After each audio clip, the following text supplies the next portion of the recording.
பாடி போற்றுவோம் இனிய தேவனே.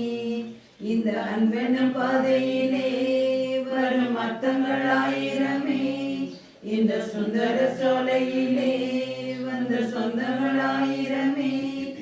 இவை அத்தனை அழகும் இறைவன் கரங்கள் இனிது வரைந்த கவிதையே. இதய தீபம் ஏற்றுவோம் இந்த நாளிலே, இனிசை பாடி போற்றுவோம் இனிய தேவனே.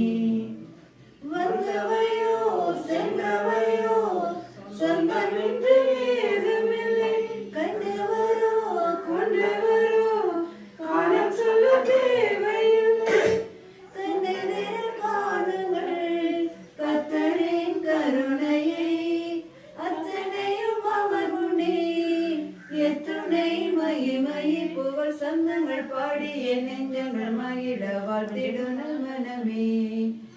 இதய தீபம் ஏற்றுவோம் இந்த நாளிலே, இன்னிசை பாடி போற்றுவோம் இனிய தேவனே. தந்தை மகன் தூய ஆவியாரின் பெயராலே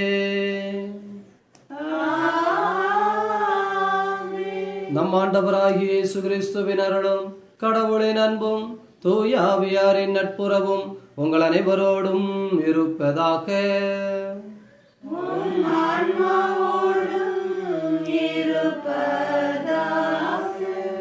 இயேசுவில் நல்லவர்களே, ஆண்டவருடைய அன்பு நிறைந்த குழந்தைகளே, அக்டோபர் மாதம் 1ஆம் தேதியை புனித குழந்தை இயேசுவின் புனித தெரசா என்கின்ற அற்புதமான பெருவிழாவாக கொண்டாட தாய் திருச்சபையானது நமக்கு அழைப்பு கொடுக்கிறது.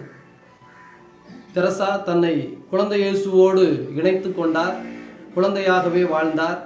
தன்னுடைய வாழ்நாள் முழுவதும் அவருடைய தாழ்ச்சி என்கின்ற பண்பு அற்புதமான முறையிலே இன்று வரை நமக்கு உற்சாகமாக உறுதுணையாக, நம்முடைய வாழ்வும் தாழ்ந்து நிற்கிற பொழுது ஆண்டவருடைய பாதத்திலே நிச்சயம் உயர்த்தப்படுகிறது என்கின்ற ஆசீர்வாதமான எண்ணத்தை நமக்கு உறுதியாய் தருகிறார். எனவே இந்த புனிதர் இந்த காலகட்டத்திலே அதிகம் பேசப்பட வேண்டிய ஒரு புனிதர், தியானிக்கப்பட வேண்டிய ஒரு புனிதர். ஏனென்றால் நோய் நொடிகளில் வாழ்ந்து கொண்டிருப்பவர்கள் கடவுளால் சபிக்கப்பட்டவர்களா அல்லது சாபம் பெற்றவர்களா என்றால் நிச்சயமாக இல்லை என்பதை இந்த புனிதருடைய விழா நமக்கு உணர்த்துகிறார். எந்த நோய் நொடியை நாம் சந்தித்தாலும் அதை தாண்டி போவதற்கான ஆற்றலையும் வல்லமையும் ஆண்டவரே தருகிறார். இளம் வயது மரணங்கள் இன்றைய காலகட்டங்களிலே நிறைய நடந்து கொண்டிருக்கிறது. ஆகவே அப்படி மரணங்கள் நடக்கிற பொழுது அதை எப்படி ஏற்றுக்கொள்வது? தன்னுடைய 24 வயதிலே, இயேசுவாவது 33 வயது வரை நம்மோடு வாழ்ந்தார். தன்னுடைய 24 வயதிலேயே, அதுவும் கடவுளுக்காக அர்ப்பணித்திருக்கின்ற இந்த கன்னி 15 வயதிலேயே துணிச்சலோடு தன்னை ஆண்டவருக்காக அர்ப்பணிப்பதற்கு அவர் எடுத்த முயற்சிகளை எல்லாம் பார்க்கிற பொழுது ஆண்டவர் அவரை ஒரு 100 வயது வரையாவது அருட்சகோதரியாக வைத்திருக்க வேண்டாமா, அவருடைய பணியாற்றுவதற்கு வைத்திருக்க வேண்டாமா என்பதெல்லாம் நமக்குள் எழுகின்ற இந்த மனித புத்தியை சார்ந்த கேள்விகளாக இருக்கிறது. ஆனால் ஆண்டவர் தன் வழியை எவ்வளவு அற்புதமான முறையிலே வழிநடத்தி கொண்டு போகிறார். எனவே வாழ்வின் தன்மைகளிலே யோபு போன்ற மனிதர்கள் வாழ்நாள் முழுவதும் இருந்திருக்கிறார்கள். இந்த திருப்பலியை உருக்கத்தோடு ஒப்புக் கொடுப்போம். ஆண்டவருடைய அன்பு, ஆண்டவருடைய கருணை, ஆண்டவருடைய இரக்கம், ஆண்டவருடைய வல்லமை நம்மை வழிநடத்தி கொண்டிருக்கிறது. அதை உணர்வோம். தடையாக இருக்கிற குற்றம் குறைகளை நினைத்து மனம் வருந்தி மன்னிப்பு கேட்போம்.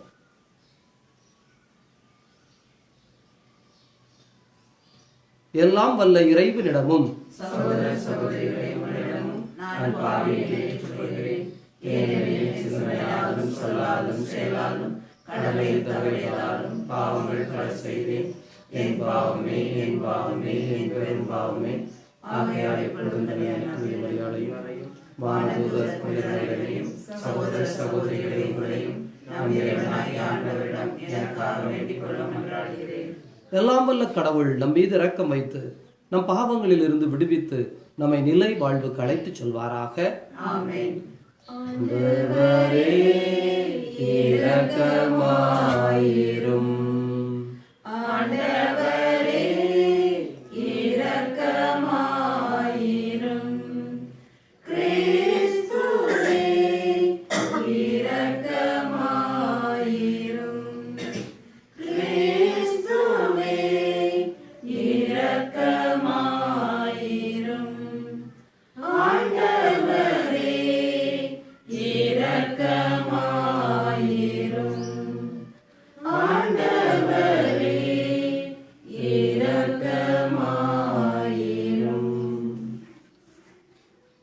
மன்றாடுவோமாக.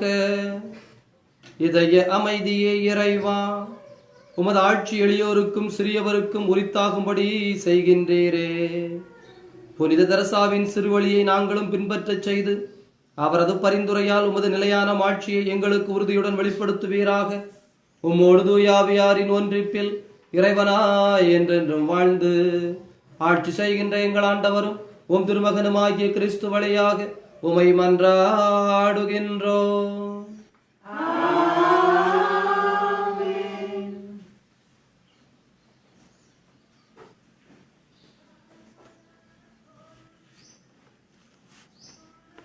என் மீட்பர் வாழ்கின்றார், இறுதியில் மண்மேல் எழுவார்.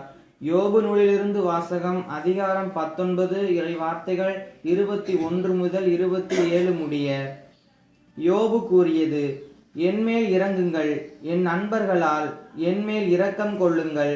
ஏனெனில் கடவுளின் கை என்னை தண்டித்தது. இறைவனைப் போல் நீங்களும் என்னை விரட்டுவது ஏன்? என் சதையை நீங்கள் குதறியது போதாதா? ஓ, என் வார்த்தைகள் இப்பொழுது வரையப்படலாகாதா? ஓ, அவை ஏட்டு சுருளில் எழுதப்படலாகாதா? இரும்பு கருவியாலும் ஈயத்தாலும் என்றென்றும் அவை பாறையில் பொறிக்கப்பட வேண்டும். ஏனெனில் என் மீட்பர் வாழ்கின்றார் என்றும் இறுதியில் மண்மேல் எழுவார் என்றும் நான் அறிவேன். என் தோல் இவ்வாறு அழிக்கப்பட்ட பின் நான் சதையோடு இருக்கும் போதே கடவுளை காண்பேன். நானே அவர் என் பக்கத்தில் நிற்க காண்பேன். என் கண்களே காணும், வேறு கண்கள் அல்ல. என் நெஞ்சம் அதற்காக ஏங்குகின்றது. ஆண்டவர் வழங்கும் அருள்வாக்கு. இறைவனுக்கு நன்றி.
ஆண்டவர் உங்களோடு இருப்பாராக.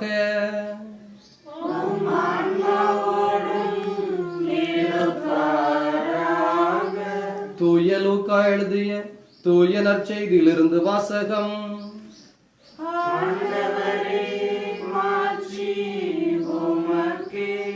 தூய லூக்கா எழுதிய தூய நற்செய்தி 10வது அதிகாரம். ஆண்டவருடைய வார்த்தைகள் 1 முதல் 12 முடிய. அக்காலத்தில் இயேசு வேறு 72 பேரை நியமித்து அவர்களை தாம் போக இருந்த எல்லா ஊர்களுக்கும் இடங்களுக்கும் தமக்கு முன்னே இருவராக அனுப்பினார். அப்போது அவர் அவர்களை நோக்கி கூறியதாவது: அறுவடை மிகுதி, வேலையாட்களோ குறைவு. ஆகையால் தமது அறுவடைக்கு தேவையான வேலையாட்களை அனுப்பும்படி அறுவடையின் உரிமையாளரிடம் மன்றாடுங்கள். புறப்பட்டு போங்கள், ஓநாய்களிடையே ஆட்டுக்குட்டிகளை அனுப்புவது போல் உங்களை நான் அனுப்புகிறேன். பணப்பையோ வேறு பையோ மிதியடிகளோ எதுவும் நீங்கள் எடுத்துச் செல்ல வேண்டாம். வழியில் எவருக்கும் வணக்கம் செலுத்த வேண்டாம். நீங்கள் எந்த வீட்டிற்குள் சென்றாலும் இந்த வீட்டிற்கு அமைதி உண்டாகுக என முதலில் கூறுங்கள். அமைதியை விரும்புகிறவர் அங்கு இருந்தால் நீங்கள் வாழ்த்திக்குரிய அமைதி அவரிடம் தங்கும். இல்லாவிட்டால் அது உங்களிடமே திரும்பிவிடும். அவர்களிடம் உள்ளதை நீங்கள் உண்டு குடித்து அந்த வீட்டிலேயே தங்கியிருங்கள். ஏனெனில் வேலையாளர் தம் கூலிக்கு உரிமையுடையவரே. வீடுவிடாய் சொல்ல வேண்டாம். நீங்கள் செல்லும் ஊரில் உங்களை ஏற்றுக்கொண்டால் உங்களுக்கு பருமாறுகிறதை உண்ணுங்கள். அங்கு உடல்நலம் குன்றியவரை குணமாக்கி இறையாட்சி அவர்களை நெருங்கி வந்துவிட்டது என சொல்லுங்கள். நீங்கள் செல்லும் ஊரில் உங்களை ஏற்றுக்கொள்ளாவிட்டால் அதன் வீதிகளில் சென்று எங்கள் கால்களில் ஒட்டியுள்ள உங்கள் ஊர் தூசியையும் உங்களுக்கு எதிராக உதறிவிடுகிறோம், ஆயினும் இறையாட்சி நெருங்கி வந்துவிட்டது என்பதை அறிந்து கொள்ளுங்கள் என சொல்லுங்கள். அந்நாளில் அவ்வூர் பெறும் தண்டனை சொதோம் நகரினர் பெறும் தண்டனையை விட கடினமாகவே இருக்கும் என உங்களுக்கு சொல்லுகிறேன். ஆண்டவரின் அருள்வாக்கு.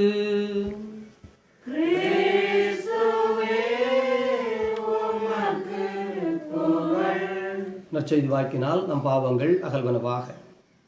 இயேசுவில் நல்லவர்களே, ஆண்டவருடைய அன்பு நிறைந்த குழந்தைகளே, இந்த குழந்தை இயேசுவினுடைய புனித தெரசாள் அவருடைய வாழ்வை நாம் சிந்தித்து பார்க்கின்ற பொழுது, குறிப்பாக அவருடைய வாழ்வு வெளியே தெரிய வருவது அவருடைய எழுத்துக்களால்.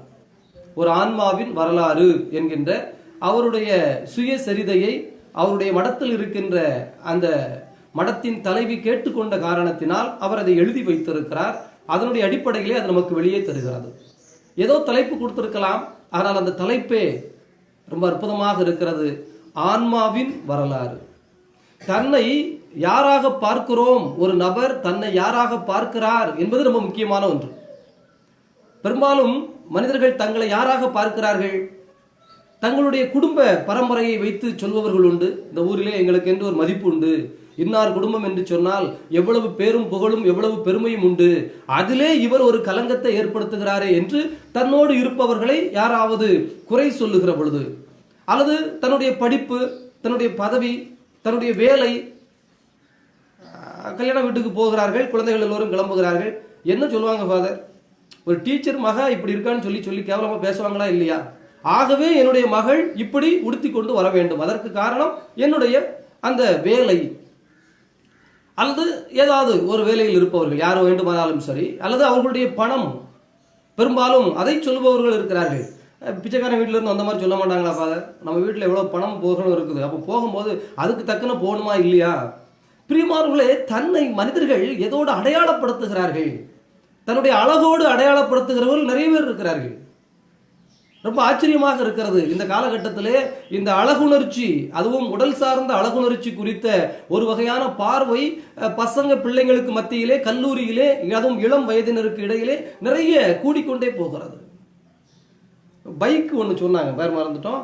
அந்த பைக்கில் வாட்ஸ்அப்பில் ஒரு குரூப், அதாவது ட்விட்டரில் வச்சிருக்கிறாங்க போல, பிஎம்கே ஏதோ ஒரு சொல்கிறான், லவ்வர்ஸ் அப்படின்னு சொல்லி வச்சிருக்கிறாங்களாம். ஒரு பெண்ணுக்கு ஒரு பையனோடு எப்படி தொடர்பு ஏற்பட்டது என்று அதனால் ஏற்பட்ட சிக்கலில் வருகிற பொழுது அந்த பைக்கை பற்றி இந்த பெண் ஒரு வசனம் எழுதியிருக்கிறார். அதன் மூலமாக அவர்கள் தொடர்பு கொண்டு அது குறித்து, அந்த பைக்கு பெயர் சொன்னாலே எனக்கு அப்படியே உள்ள ஒரு ஃபீல் வரும். என்னுடைய பள்ளியிலே நாங்கள் உட்கார்ந்து இருப்போம், அப்போது அந்த பைக் சத்தம் வெளியில போச்சு அப்படின்னா எல்லா பிள்ளைங்களும் என்னையே பார்ப்பாங்க, ஏன்னா எனக்கு அது மேல ஒரு உயிர், ஒரு தாகம். பிரியமானவர்களே, ஆச்சரியமாக இருக்கிறது. மனிதர்கள் தங்களை எதோடெல்லாம் அடையாளப்படுத்தி விட்டு அதுவே தாங்கள் என்று நம்பிக்கொண்டிருக்கிறார்கள் இந்த காலகட்டத்திலே என்று பார்க்கின்ற பொழுது வியப்பின் மேல் வியப்பாகத்தான் இருக்கிறது.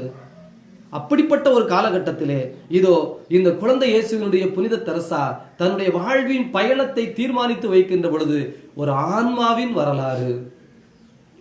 தன்னை உடல் மறந்து, உள்ளம் மறந்து, சுகம் மறந்து, துக்கம் மறந்து, தன்னுடைய வாழ்வின் எல்லாவற்றையும் மறந்துவிட்டு தான் ஒரு ஆன்மா, இந்த உலகத்திலே வாழ பணிக்கப்பட்டிருக்கின்ற, வந்து சேர்ந்திருக்கின்ற ஒரு ஆன்மா.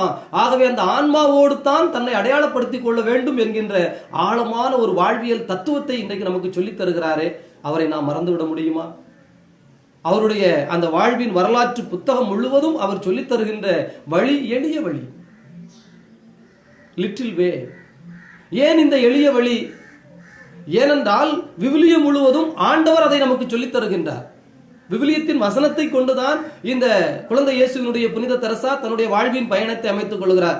இணைச்சட்ட புத்தகத்திலேயே மோயிசின் மூலமாக ஆண்டவராகிய கடவுள் இஸ்ராயல் மக்களுக்கு சொல்லுகின்ற வார்த்தை இதுதான். உலகத்தில் இருக்கிற இனங்களிலெல்லாம் பெரிய இனம் என்பதற்காக ஆண்டவராகிய கடவுள் உன்னை தேர்ந்து கொள்ளவில்லை. இஸ்ராயேலை கேள், உலகத்தில் இருக்கிற இனங்களிலெல்லாம் நீ சிறுமைப்படுத்தப்பட்டவன், அடிமையாய் 400 ஆண்டுகள் இதோ இந்த எகிப்தில் கிடந்தவன், மக்கள் தொகையிலும் எல்லாவற்றிலும் நீ சிறியவன் என்பதற்காக ஆண்டவர் உன்னை தேர்ந்து கொண்டார். இயேசு கிறிஸ்துவினுடைய வசனத்திற்கு வருகிற பொழுது, நன்று நன்று நம்பிக்கைக்குரிய நல்ல பலியாளரே, இந்த சிறிய காரியங்களில் நீ நம்பிக்கைக்குரியவனாக இருந்ததால் உன்னை பெரிய காரியங்களுக்கு அதிபதியாக உயர்த்துவேன். இன்றைக்கு மனிதர்கள் நாம் என்ன நினைத்துக் கொண்டிருக்கிறோம்? வாழ்க்கையை வெற்றி பெறுவதற்கு நிறைய விஷயங்கள் நம்மிடம் இருந்தால் வெற்றி கொள்ளலாம் என்று. அது கல்வியாக இருந்தாலும் படிப்பினுடைய உச்சம் தேவை, பணமாக இருந்தாலும் பெரிய அளவில் முதலீடு போடுவதற்கு தேவை, ஒரு வீடு கட்டுவதாக இருந்தாலும் பெரிய அளவில் கட்டப்பட வேண்டும், அப்போதுதான் ஒரு மகிழ்ச்சி வந்து சேரும். ஒரு டிவி பார்க்க வேண்டும் என்று சொன்னாலும் இருக்கிறதுல பெரிய டிவி வாங்கிட்டு சொல்லுங்க. எத்தனை இன்ஜின் கூட சில சமயம் வீட்டில் இருக்க ஆட்களுக்கு சொல்ல தெரியாது. சொல்றது போய் டிவி வாங்கினா இருக்கிறதுல பெருசா வாங்கிட்டு வாங்க, நல்லா இருக்கும். பிரியமானவர்களே, இந்த பெரிதாய் ஆனால் ஆண்டவராகிய இயேசு நமக்கு எங்கே சொல்லித் தருகிறார்? நீ சின்ன வழியில் நம்பிக்கைக்குரியவனாக நடந்து கொள். தாவீதை நான் அடிக்கடி யோசித்து பார்ப்பதுண்டு. தாவீது அரசனாய் பதவியேற்றானா? அரசனாய் தன்னுடைய பயிற்சியை மேற்கொண்டானா? நிச்சயமாக இல்லை. தாவீது அந்த போருக்கு போகிற பொழுது சவுல் அரசன் இந்த படைகளை எல்லாம், படைக்கலன்களை எல்லாம் அவனுக்கு மேல போட்டு நீ போ அப்படிங்கிறான். அப்ப அவன் சொல்றான், அரசே, இதுவரைக்கும் நான் போர் பயிற்சி பெற்றதில்லை, ஆனால் காட்டிலே என்னுடைய ஆடுகளை ஒருவேளை சிங்கம் அடித்துக் கொள்வதற்காக வரும், அதோடு போராடி இருக்கிறேன். கரடிகள் பல சமயத்திலே வந்து இந்த குட்டிகளை இழுத்து கொண்டு போகும், அவற்றை அப்போது அங்கு கிடக்கிற இந்த எலும்புகள் அவற்றை எல்லாம் எடுத்து அடித்து அவற்றை கொன்றுவிட்டு அவற்றின் வாயிலிருந்து என்னுடைய அந்த ஆட்டுக்குட்டிகளை மீட்டு கொண்டு வருவேன். ஆடு மேய்க்கிறவனுக்கு காட்டில் தன்னுடைய விலங்குகளை, அந்த ஆடுகளை பராமரிப்பது ஒரு கடமை. அந்த கடமையை செய்திருக்கிறேன், ஆகவே இந்த பெலிஸ்தியனையும் அதுபோல நான் கொல்லுவேன். எவ்வளவு ஒரு அற்புதமான வார்த்தை பாருங்கள். ஆண்டவர் அவரை அரசனாக உயர்த்துகிறார்.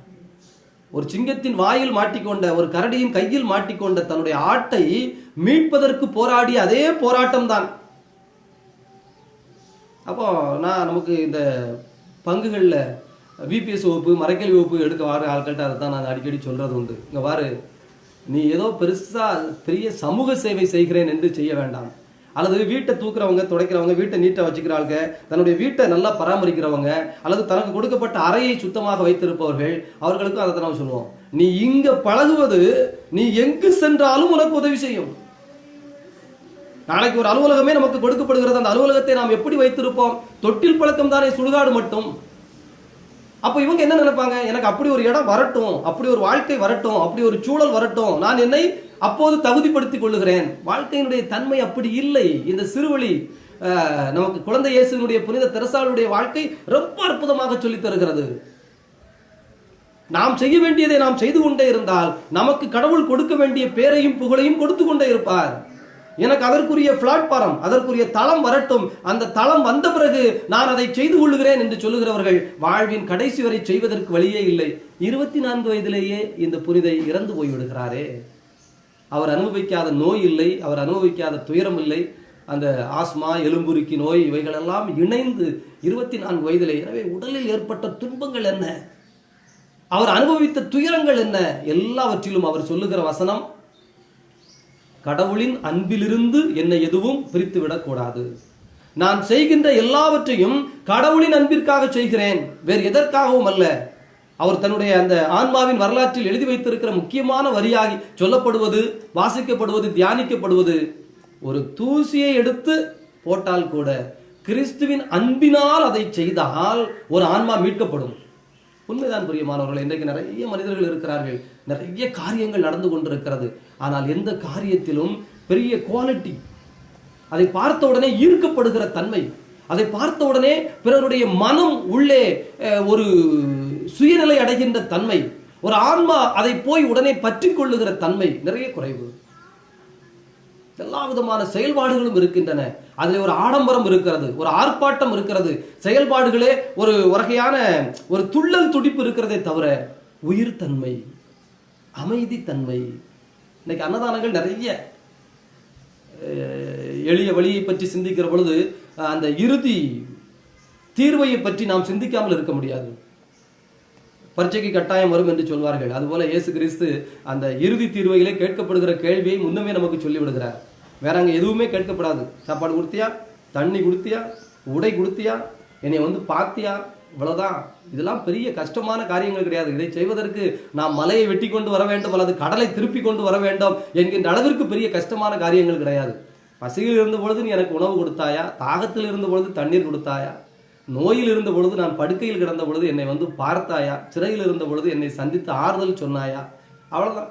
ஆடையின்றி இருந்த பொழுது ஒரு துணி கொடுத்து எனக்கு உடுத்தினாயா. பிரியமானவர்களே, இவ்வளவுதான் கேள்விகள். பெரிய பெரிய கேள்விகள் அல்ல, ரொம்ப சாதாரணமான ஒரு சின்ன கேள்விதான். ஆனால் இன்றைக்கு பாருங்கள், அப்ப அன்னதானம் போட்டுக் கொண்டிருப்பவர்கள், எல்லா கோயில்களிலும் அன்னதானம் நடக்கிறது. அது இந்து கோயிலாக இருந்தாலும், கிறிஸ்தவ கோயிலாக இருந்தாலும், இஸ்லாமிய மசூதியாக இருந்தாலும், அல்லது கல்யாண வீடுகளாக இருந்தாலும், காட்சி வீடுகளாக இருந்தாலும், எல்லா இடத்திலும் விருந்து, அறுசுவை விருந்து இன்றைக்கு படைக்கப்படுகிறது. ஏசு சாப்பாடு கொடுத்தியான்னு தான் கேட்க போறாரு. அப்ப இவங்க எல்லாரும் கொடுத்தவங்க எல்லாம் மோட்சத்துக்கு பெறுவாங்க நீங்க நினைக்கிறீங்களா? அதிலே எத்தனை ஆர்ப்பாட்டங்கள் இருக்கிறது, அதிலே அமைதியற்ற தன்மை தான் இருக்கிறதே தவிர அன்பின் தன்மை. எனவேதான் இந்த குழந்தை இயேசுவின் புனித தெரசா சொல்லுகிறார், ஒரு தூசியை எடுத்து போடுகிற பொழுது கூட அதில் அன்பு இருந்தால், கிறிஸ்து மீது கொண்டிருக்கிற அன்பு இருந்தால், கிறிஸ்துவின் அன்பினால் நிறந்து செய்யதால் அது ஆன்மாவை மாற்றும். எனவே இந்த புனிதை வாழ்ந்து கொண்டிருக்கிற காலத்திலேயே அவருடைய ஒவ்வொரு செயல்பாடுகளையும் பார்க்கிற அவருடைய அந்த மடத்தில் இருக்கிற சகோதரிகள் பார்க்கிறார்கள், ஆஹா, இவர் எத்துணை தன்பு நிறைந்தவராக இருக்கிறார், இவருக்குள்ளே ஒரு புது வகையான ஆற்றலும் புது வகையான ஒரு சக்தியும் ஒரு புது வகையான எண்ண ஓட்டமும் இருக்கிறதே. அது வேறொன்றும் அல்ல, கிறிஸ்து மீது கொண்டிருக்கிற அன்பு ரொம்ப முக்கியமான ஒன்றாக நமக்கு சொல்லப்படுகிறது. இன்னொன்று, இந்த காலகட்டத்திலே இந்த நோய் நொடிகள் எல்லாம் இருக்கின்ற காலகட்டத்திலே அல்லது சிக்கல்கள் இறப்புகளை நிறைய சந்திக்க வேண்டிய ஒரு அவசியத்திற்குள் தள்ளப்பட்டிருக்கின்ற காலகட்டத்திலே இந்த புனித இயேசுவினுடைய குழந்தை தெரசாள் அருள் சகோதரியாக ஆக வேண்டும் என்று ஆசைப்படுகிறார்.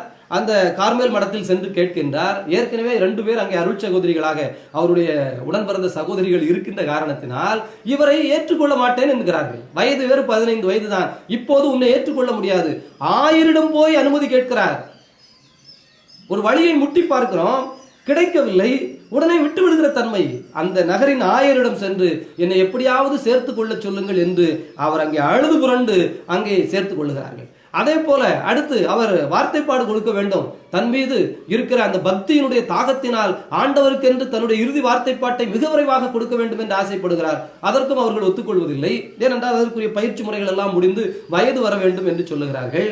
எனவே ரோமை நகருக்கு 13ஆம் லியோ அவர்களது திருத்தந்தையாக இருப்பவருடைய 25வது குருத்துவ வெள்ளி விழா கொண்டாடுகிற பொழுது ரோமைக்கு சென்றிருக்கின்ற அவர், பாப்பாண்டவரை பார்த்தா செல்ஃபி எடுக்கணும் அப்படிங்கிற ஆசை தான் நமக்கு வரணும். ஆனா அவர் போய் என்னை எப்படியாவது இந்த துறவற மடத்திலே சேர்ந்து நிறைவாக வார்த்தைப்பாடு கொடுத்து கடவுளுடைய பிள்ளையாக வாழ எனக்கு உதவி செய்யுங்கள். அவ எவ்வளவு தைரியம்னு பாருங்க. தைரியமான பொம்பளை. அதாவது அமைதியா இருக்கிறவங்க எல்லாம் சாந்தமா இருப்பாங்க, முன்ன வர மாட்டாங்க, யார்ட்டையும் பேச மாட்டாங்க, ரொம்ப ஒரு மாதிரி அமைதி டைப்பு, அதனால அமைதியா இருக்காங்க. ஒதுங்கின டைப்பு, அதனால அமைதியா இருக்காங்க. அவங்க ஏன் சாந்தமா இருக்காங்கன்னா அவங்களுக்கு அடாவடியா இருக்க தெரியாது, அதனால சாந்தமா இருக்கிறார்கள் என்பதுதான் இன்றைய காலகட்டத்திலே நாம் பார்க்கின்ற உண்மை. கொஞ்சம் தைரியம் இருக்கிற ஆட்கள் கூட தடாலடியா நிற்பதுதான் நாம் பார்த்து கொண்டு இருக்கிறோம். ஆனால் 1000 போய் எனக்கு இந்த பணி வேண்டும், குருத்துவம் வேண்டும், எனக்கு இந்த துறவரம் வேண்டும் என்று பேசியவர் பாப்பரசரிடம் கூட சென்று கடிதம் வாங்கி தன்னிடம் இந்த சபையிலே ஒரு பெரிய இல்லையா தன்னுடைய வார்த்தைப்பாட்டை கொடுத்தவர். அப்போ அதுக்கு அடுத்து என்னெல்லாம் வந்திருக்கலாம். இப்ப அன்னை மரியாள் கதை தானே. இயேசு கிறிஸ்துவை நான் வயிற்றில் வைத்திருக்கிறேன், உலகத்தில் இருக்க ஜாக்கிரதை, சீடர்கள் சொன்னது மாதிரிதான், வானத்திலிருந்து நெருப்பு விட்டு உங்களை அழிச்சிருவோமா, சின்ன பிள்ளைங்க புத்தி இருக்கத்தானே செய்கிறது. ஆனால் அன்னை மரியாள் ஆண்டவரை வயிற்றில் சுமந்து 10 மாதம் பெற்றெடுத்த பிறகும் எத்தனை பணிவு. அதே போல இந்த குழந்தை தரிசனமாலை பாருங்கள். ஆண்டவருடைய அன்பு பிள்ளைகளே, பாப்பரசர் ரெக்கமெண்டேஷன்ல வந்திருக்கேன், சுத்தி இருக்க ஆளுக்கெல்லாம் கொஞ்சம் கவனமா இருந்துங்க, இல்லைன்னா சபையை காலி பண்ணிடுவேன் சொல்ல முடியும். எண்ணம் இயல்பாக வருவது வழக்கம். ஏனென்றால் கிராண்ட் அப்படி வந்திருக்குல்ல, அப்படிப்பட்ட இடத்துல இருந்து வந்திருக்கிறோம். ஆனால் பிரியமானவர்களே, எளிய எளிய வழி என்று தன்னையே உள்ளே சுருக்கி கொள்ளுகிற, அமைதிப்படுத்தி கொள்ளுகிற, சாதாரண காரியங்களில் எல்லாம் முழு நிறைவோடு தன்னை ஈடுபடுத்திக் கொள்ளுகிற ஆண்டவர் அவரை உயர்த்தினார்.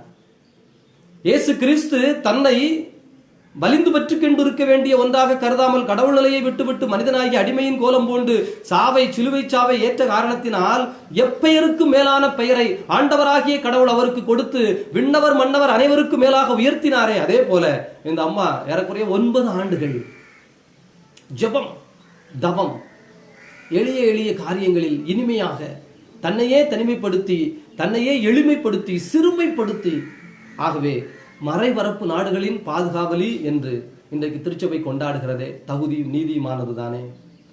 உருக்கத்தோடு கண்களை மூடி நம்முடைய இதே பகுதியிலே கரம் குவிப்போம். 24 வயதில் இறந்துவிட்ட ஒரு பெண்மணி, 15 வயதில் துணிந்து நின்று கடவுளுக்காக தன்னை அர்ப்பணித்தவள், 9 ஆண்டுகள் தான் வாழ கொடுத்து வைத்திருந்தது அந்த துறவரத்தை. அந்த 9 ஆண்டுகளுக்குள் அவளுடைய ஆன்மா பரிசுத்தப்படுத்தப்பட்டு விட்டதே. அந்த 9 ஆண்டுகளுக்குள் அவளுடைய ஆன்மா தூய்மை பெற்று விட்டதே. அந்த 9 ஆண்டுகளுக்குள் அவர் சந்தித்த துயரங்கள், துன்பங்கள், நோய் நொடிகள் அனைத்தும் இயேசுவின் பாடுகளில் பங்கேற்கின்ற ஆசீர்வாதத்தை பெற்றுக் கொடுத்து விட்டதே. அன்பான கடவுளே, ஆசீர்வாதத்தின் தகப்பனே, வல்லவரே, நல்லவரே, உமது அன்பு பிள்ளைகள் நாங்கள் இந்த நேரத்திலே குழந்தை இயேசுவின் புனித தரசாலை மன உருக்கத்தோடு ஜெபிக்கிறோம் ஐயா. இதோ அந்த பெண்மணி துறவியாய் புனிதையாய் எங்கள் கண் முன்னால் வலம் வந்து கொண்டிருக்கிறார்கள். அவருடைய வாழ்க்கை முறையை நாங்கள் சிந்தித்து சிந்தித்து பார்க்கிறோம். வல்ல தகப்பனே, நல்ல தகப்பனே, எத்துணை எளிய மனம். இந்த எளிய மனம் எங்களுக்கு வந்துவிட வேண்டும் ஐயா. எங்கள் வீட்டை ஆடம்பரமாக கட்ட வேண்டும் என்று ஆளுக்கு ஒரு அறை கட்டி கொடுத்து விடுகின்றோம். கடைசியிலே ஒருவருக்கு ஒருவர் உறவில்லை, அன்பில்லை, ஒருவருக்கு ஒருவர் பகைமையும் வெறுப்பும். ஆனால் எளிய குடிசையிலே 10 பிள்ளைகளோடு நெருங்கி கொண்டு வாழ்ந்தவர்களுக்குள் இருந்த அன்பென்ன பிணக்கென்ன எல்லா காரியத்திலும் இதை பார்க்க முடிகிறதே. எல்லா செயல்பாடுகளிலும் இதை பார்க்க முடிகிறதே. ஒரு காலத்திலே நடந்து போகிற பொழுது, மாட்டு வண்டியில் போகிற பொழுது, ஒரு சைக்கிளில் தந்தை 2 பிள்ளைகளையும் வைத்துக்கொண்டு மனைவியும் வைத்துக்கொண்டு போகிற பொழுது இருந்த பெரும் மகிழ்ச்சி இன்றைக்கு பெரிய ஏசி போட்ட காரிலே, இனோவா காரிலே போகிற பொழுது இல்லையே, பார்க்க முடிகிறதே. அன்பின் தகப்பனே, எங்களுடைய எண்ணங்களை மாற்றி விடும் ஐயா. எங்களுடைய குடும்பத்தில் இருக்கிற இந்த எண்ணங்களை எல்லாம் மாற்றி விடும் ஐயா. எங்கள் பிள்ளைகளுக்கு நாங்கள் எதை கற்றுக் கொடுக்க வேண்டும், எங்கள் வாழ்க்கையில் நாங்கள் எதை கற்றுக்கொள்ள வேண்டும் என்பதை இந்த புனிதை மூலமாக அற்புதமான முறையில் சொல்லித் தருகிறீரே. இடுக்கமான வாயில் வழியே நுழையுங்கள், அதுதான் மீட்பை தரும், அகன்ற வாயில் அழிவுக்கு செல்லும் என்று நீர் திருமகன் இயேசு கிறிஸ்து மூலமாக எங்களுக்கு அற்புதமாக உணர்த்தினீரே. இந்த புனிதை அதை இளம் வயதிலேயே கண்டுகொள்ளுகிற ஞானத்தை கொடுத்தீரே. அந்த ஞானத்தை, அந்த ஆவியை எங்களுக்கும் தாரும். இந்த உலகம் எங்களுக்கு கற்றுக் கொடுப்பது ஒருபுறம் இருக்கட்டும், உம்மிடமிருந்து கற்றுக்கொள்ளுகிற, விவிலியத்திலிருந்து கற்றுக்கொள்ளுகிற சாதாரண காரியங்களை, அன்றாட கடமைகளை 100% முழுமையான உள்ளத்தோடு செய்து அதனால் இந்த உலகத்தை வெற்றி கொண்டு உமது திருப்பாதத்திலே வல்ல பிள்ளைகளாய், நல்ல பிள்ளைகளாய், ஆசீர்வதிக்கப்பட்ட பிள்ளைகளாய் வந்து சேர்வதற்கு அருள் தாரும். எங்களையே நாங்கள் எங்கள் ஆன்மாவோடு ஒப்பிட்டுக் கொள்ளுகிற, ஆன்மாதான் முக்கியம், ஆன்மாதான் முதன்மையானது, அந்த ஆன்மாதான் எனக்கு என்று இருப்பது, அதைத்தான் ஆண்டவரிடம் நான் ஒப்படைக்க வேண்டிய பொறுப்பிலும் கடமையிலும் இருக்கிறேன். ஆகவே அந்த ஆன்மாவை பரிசுத்தமாய் வைத்துக் கொள்ள, புனிதமாய் வழிநடத்த, ஆன்மாவையே என்னுடைய அடையாளமாய் ஏற்றுக்கொள்ள வல்ல தகப்பனே, நல்ல தகப்பனே, இந்த நாளில் உமது அருளையும் ஆசீர்வாதம் எங்களுக்கு தந்து பொழிவீராக. ஆமென்.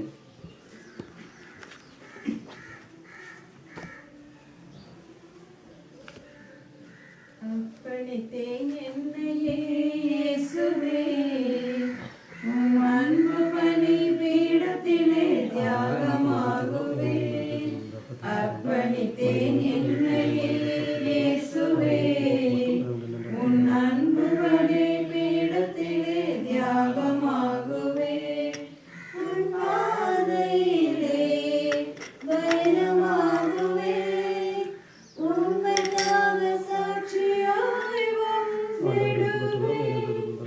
வாழ்ந்திடுவேன், நான் வாழ்ந்திடுவேன்.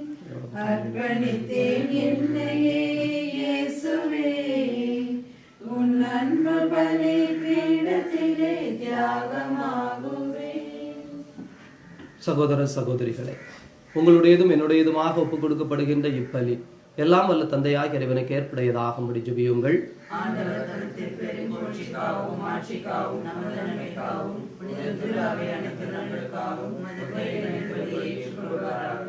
இதய அமைதியே இறைவா, குழந்தை இயேசுவின் புனித தெரசாவில் விளங்கிய உம் உயர்த்தகு படிப்பினைகளை போற்றி மாண்பிற்குரிய உம்மை பணிந்து வேண்டுகின்றோம்.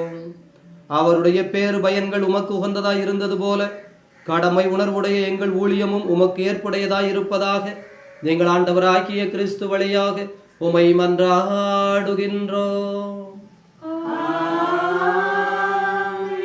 ஆண்டவர் உங்களோடு இருப்பாராக.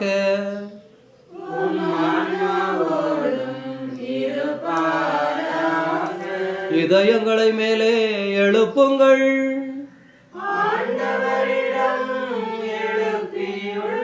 நம் இறைவனாகிய ஆண்டவருக்கு நன்றி கூறுவோம்.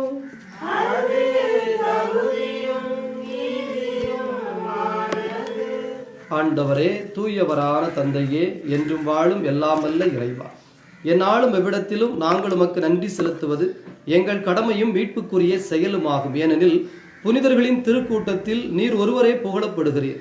அவர்களின் பேறு பலன்களுக்கு ஏற்ப நீர் வெற்றி வாகை சூடுகிற பொழுது உமது விண்ணக கொடைக்கே மணிமுடி சூடப்படுகிறது. அவர்களுடைய வாழ்க்கை நெறி எங்களுக்கு எடுத்துக்காட்டாக இருக்கிறது.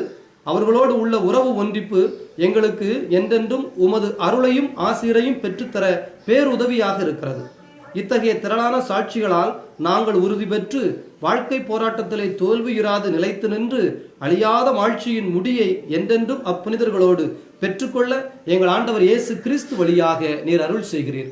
ஆகவே விண்ணகத் தூதரோடு இணைந்து போற்றி புகழ்ந்து அக்களித்து பாடுவதாவது: தூயவர் தூயவர் தூயவர் வான்படைகளின் கடவுளாம் ஆண்டவர், விண்ணகமும் மண்ணகமும் உமது மாட்சியால் நிறைந்துள்ளன.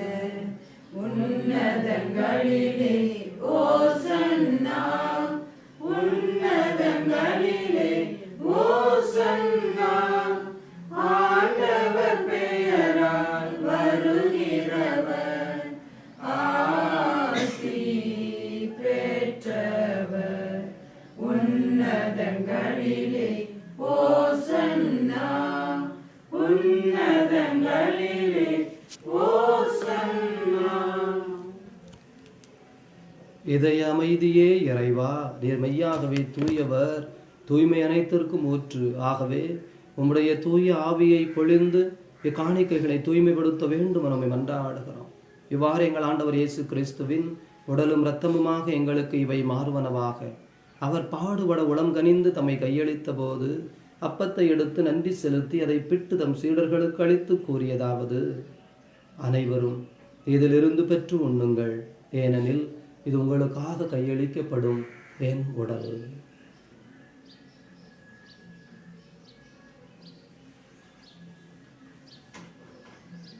அவ்வண்ணமே இரவு விருந்தை அருந்தியபின் கிண்ணத்தை எடுத்து மீண்டும் உமக்கு நன்றி கூறி தம் சீடர்களுக்கு அளித்தவர் கூறியதாவது: அனைவரும் இதிலிருந்து பெற்று பருகுங்கள், ஏனெனில் இது புதிய நிலையான உடன்படிக்கைக்குரிய என் இரத்தத்தின் கிண்ணம். இது பாவ மன்னிப்புக்கென்று உங்களுக்காகவும் பலருக்காகவும் சிந்தப்படும். இதை என் நினைவாக செய்யுங்கள்.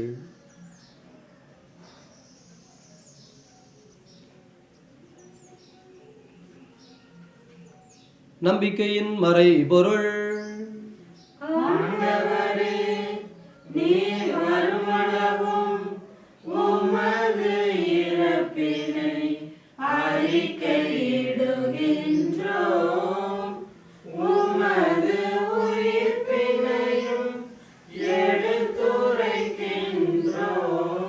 ஆகவே ஆண்டவரே, நாங்கள் கிறிஸ்துவின் இறப்பினையும் உயிர்ப்பினையும் நினைவு கூர்ந்து வாழ்வு தரும் அப்பத்தினையும் மீட்பளிக்கும் கிண்ணத்தினையும் ஒப்புக் கொடுக்கின்றோம். உம் திருமுன் நின்று ஊழியம் புரிய தகுந்தவர்களை எங்களை ஏற்றுக்கொண்டீர். எனவே உமக்கு நன்றி செலுத்துகின்றோம். மேலும் கிறிஸ்துவின் உடலிலும் இரத்தத்திலும் பங்கு கொள்ளும் எங்களை தூய ஆவியானவர் ஒன்று சேர்க்க வேண்டும் என உம்மை தாழ்மையுடன் மன்றாடுகிறோம். ஆண்டவரே, உலகம் முழுவதும் பரவி இருக்கும் ஒரு திரு அவையை நினைவு கூர்ந்தருளும். சிறப்பாக எங்கள் திருத்தந்தை பிரான்சிஸ், எங்கள் ஆயர் அந்தோணிச்சாமி, உமது பாச பிள்ளைகள் ஒவ்வொருவரையும் தெய்வீக அன்பினால் நிறைவு பெறச் செய்தருளும். உயிர்த்தெழுவோம் என்கின்ற எதிர்நோக்குடன் துயில் கொள்ளும் எங்கள் சகோதர சகோதரிகள் அனைவரையும் ஒளி நிறைந்த உம் திருமுன் ஏற்றுக்கொள்ளும் எங்கள் அனைவர் மீதும் இரக்கமாயிரும். கடவுளின் கன்னித்தாயான மாட்சிமிக்க மரியாள், புனித அப்போஸ்தலர், இவ்வுலகில் உமக்கு உகந்தவராயிருந்த புனிதர் அனைவருடனும் நாங்கள் இலைவாழ்வில் பங்கு கொள்ளும் தகுதி பெற்று உம் திருமகன் இயேசு கிறிஸ்து வழியாக உம்மை புகழ்ந்தேத்து மரமருளும் உம்மை மன்றாடுகிறோம். இவர் வழியாக இவரோடு இவரில் எல்லாம் வல்ல இறைவனாகிய தந்தையே, தூயாவியாரின் ஒன்றிப்பில் எல்லா புகழும் ஆட்சியும் என்றென்றும் உமக்கு உரியதே.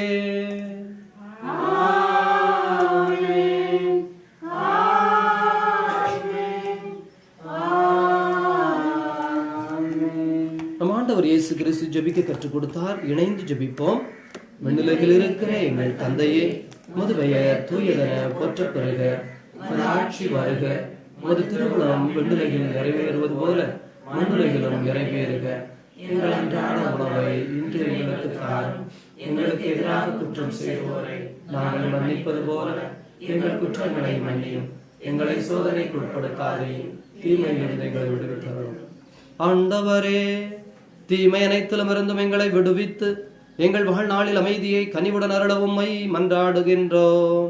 உமது இரக்கத்தின் உதவியால் நாங்கள் பாவத்திலிருந்து எப்போதும் விடுதலை பெற்று யாதொரு கலக்கமும் இன்றி நலமாயிருப்போமாக. நாங்கள் எதிர்நோக்கி இருக்கிற பேரின்பத்திற்காகவும் மீட்பராகிய இயேசு கிறிஸ்துவின் வருகைக்காகவும் காத்திருக்கின்றோம். ஆட்சியும் வல்லமையும் மாட்சியும் என்றென்றும் உமதே. ஆண்டவரே இயேசு கிறிஸ்துவே, அமைதியை உங்களுக்கு விட்டுச் சொல்கிறேன், என் அமைதியையே உங்களுக்கு அளிக்கிறேன் என்று உம் திருத்தூதர்களுக்கு மொழிந்தீரே. எங்கள் பாவங்களை பாராமல் உமது திரு அவையின் நம்பிக்கையை கண்ணோக்கி அதற்கு அமைதியையும் ஒற்றுமையும் தந்தருள்வீராக. என்றென்று வாழ்ந்து ஆட்சி செய்கின்றவர் நீரே. ஆண்டவருடைய அமைதி உங்களோடு என்றும் இருப்பதாக.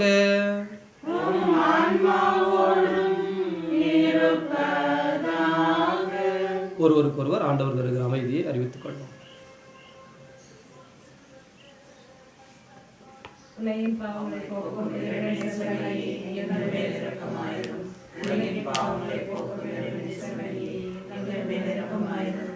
உலகின் பாவங்களை போக்கும் இறைவனின் செம்மறியே, எங்களுக்கு அமைதி அளித்தருளும். இதோ இறைவனின் செம்மறி, இவரே உலகின் பாவங்களை போக்குகின்ற தெய்வம். இந்த தெய்வத்தினுடைய விருந்துக்கு அழைக்கப்பட்டிருக்கிற நாம் அனைவரும் பேறு பெற்றவர்கள்.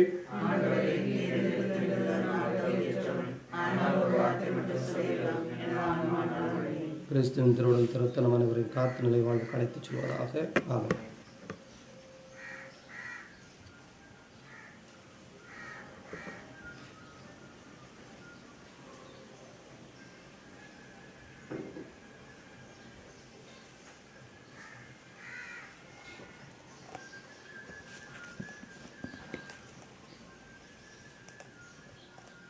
ஆண்டவர் கூறுகிறார், நீங்கள் மனம் திரும்பி சிறு பிள்ளைகளைப் போல் ஆகாவிட்டால் விண்ணரசில் புக மாட்டீர்கள்.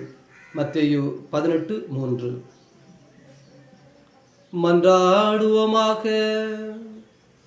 இதய அமைதியே இறைவா, குழந்தை இயேசுவின் புனித தெரசா தம்மையே உமக்கு அர்ப்பணித்து எல்லோரும் உமது இரக்கத்தை பெற்றிட ஆர்வம் கொண்டிருந்தார்.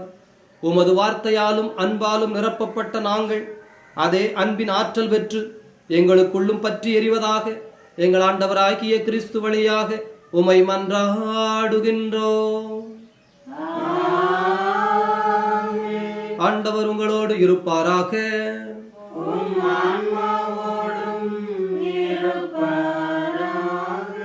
எல்லாம் வல்ல கடவுள் தந்தை, மகன், தூயாவியார் உங்கள் அனைவரையும் நிறைவாக ஆசீர்வதிப்பாராக. உயிர்த்த கடவுளின் உண்மை பிள்ளைகளாக சென்று வாழுங்கள். பேரின்பம் தொடரட்டும்.